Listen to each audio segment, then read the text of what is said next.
Episode 10, beer review, it's ST from the Bevolution. Flying Dog Easy IPA. It's a session IPA.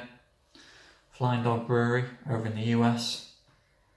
Never had this one before, but I'm a session IPA man. So looking forward to this one. Alcohol volume, 4.7%, so it's relatively strong for a session IPA. They tend to range from about 3 to 5%. So let's see what this one's talking about. Let's crack on. In terms of flavour and description, doesn't give much away.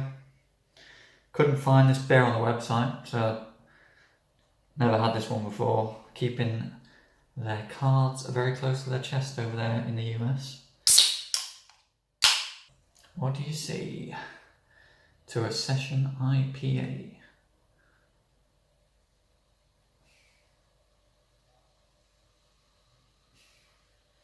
So the Flying Dog Brewery, it's been around for a couple of decades now. Kicked off in the 80s. Looks nice. Looks like a session IPA, quite light, quite pale. You see my blue mug? In the shade, starting to get a little bit of a shadow. That's about 2 weeks worth of beard growth as well, so that's what we're dealing with here.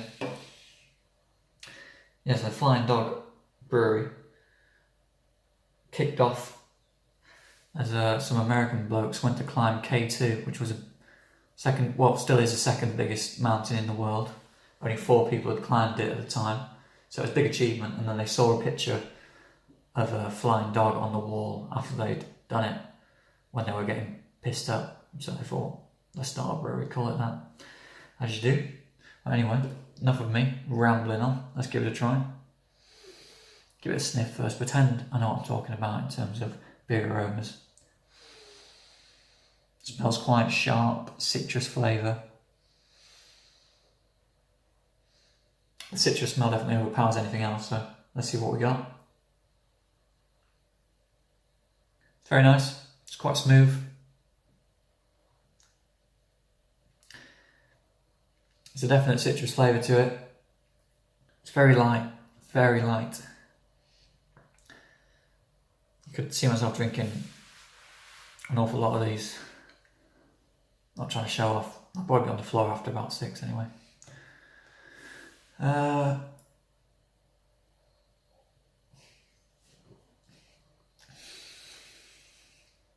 It's a very easy beer to drink. Just session IPAs tend to be a little less hoppy. This one leans towards a citrus flavour, as I said. Remember not to drink this one if you're pregnant. You're probably not. Always amuses me when I feel the need to put that on the can. Anyone who doesn't know they shouldn't drink beer when they're pregnant probably shouldn't be having a kid. Not got much to say about this really. It's pretty standard session IPA. It's nice. If I'm being harsh, if I'm being critical, the flavour isn't particularly inspiring. It doesn't do an awful lot for me, but it is very light, very smooth. I usually favour the session IPAs because they're my favourite type of drink. Would I be in a rush to buy this one again? Probably not. There's thousands of beers out there to try, and this one probably not going to be on my repeat list. If that being said, if someone bought me one, I'd quite happily see it off because it is very nice, very drinkable. It's just not particularly inspiring. I'm going to give it a 6.5 out of 10. Not bad, but not great. Easy IPA. Flying Dog. Give it a try, let me know what you think.